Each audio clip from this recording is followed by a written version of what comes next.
আমাদের নতুন ব্লগে আপনাদের স্বাগত জানাচ্ছি। আজকে আমি দেখাবো কিভাবে আপনারা ফ্রিতে এয়ারপোর্টে আপনারা ফ্রিতে খাবার খেতে পারবেন।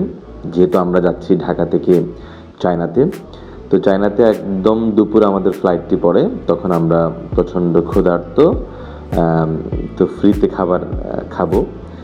যাদের আপনাদের মাস্টার কার্ড রয়েছেন তারাই আসলে মূলত ফ্রিতে খেতে পারবেন। তার আগে খাবারের মেনুগুলো একটু পরে দেখাবো, তার আগে একটু পরিবেশটা দেখালাম।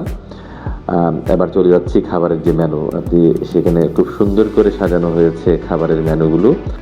এখানে বেশ কিছু আমরা আমাদের ভাষায় পাতিলের মধ্যে রাখা আছে। এটা হচ্ছে পটেটো, তারপরে দেখতে পাচ্ছেন আপনারা ভেজিটেবল, তারপরে হচ্ছে এটি হচ্ছে ফিশ, ফিশ, তারপরে রয়েছে চিকেন, তারপরে হচ্ছে একেবারে খুব সুন্দর কুচি কুচি করে বিফ, তারপরে এটা হচ্ছে ফ্রাইড রাইস, এরপর হচ্ছে এটিও রাইস সাদা, এরপর আপনি দেখতে পাচ্ছেন বন দেখতে পাচ্ছেন, এরপরে হচ্ছে স্যুপ। এটি আপনারা আপনাদের ইচ্ছে মতো আপনি খেতে পারবেন, এখানে কোনো ধরনের বাধা নেই। আমি শুরুতেই স্যুপ নিলাম, স্যুপটা আমি খুব মজা করে খেলাম। এরপরে আমি আমার যে প্লেট সেটা সাজিয়ে রেখেছি, আপনারা দেখতে পাচ্ছেন প্লেট। আমি বন নিলাম, রাইস, তারপরে হচ্ছে চিকেন, কিছু ভেজিটেবল নিলাম। এটি আমি আমি এটা খেলাম। খাওয়ার পরে দেখতে পাচ্ছেন এখানে আসলে খুব সুন্দর পরিবেশটাও খুব সুন্দর।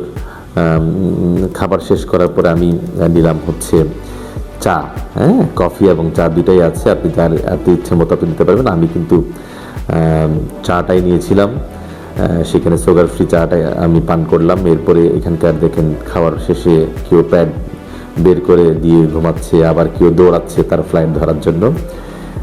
চা শেষ করার পর আমি মিষ্টি এবং দুটি সন্দেশ খেলাম। এখানকার আসলে খাবার শেষ করার পরে আমি দীর্ঘক্ষণ ছিলাম। এখানকার পরিবেশটা দেখেন, মানুষ যে যার মতো করে খাবার শেষ করার পরে সে কাজ করছে, বসে আছে, কেউ টেলিভিশন দেখছে। আমি আমার ফ্লাইট ধরতে হবে, তাই আমি ওনার বিদায় দিলাম, থ্যাংক ইউ বলে চলে আসলাম। এরপরে একেবারে যে লাউঞ্জ, সেই লাউঞ্জ থেকে আমি বের হয়ে যাচ্ছি। আমি যে লাউঞ্জে আমি খেলাম সেটা হচ্ছে সিটি ব্যাংকের লাউঞ্জ। তাদের খুব সুন্দর বুফে, আপনার ইচ্ছে মতো আপনি সেখানে খেতে পারবেন। তো সবশেষে আমাদের ফ্লাইট ধরতে হবে। এখানে আসলে সিটি ব্যাংক ছাড়াও আছে ইউসিবিএল বা আরও অন্যান্য ব্যাংকের লাউঞ্জ রয়েছে। আপনি চাইলে আপনার যদি কার্ড থাকে আপনি সেভাবে খেতে পারবেন। তারপরে সর্বশেষ ফ্লাইট ধরতে হবে, চলে গেলাম। ধন্যবাদ সবাইকে।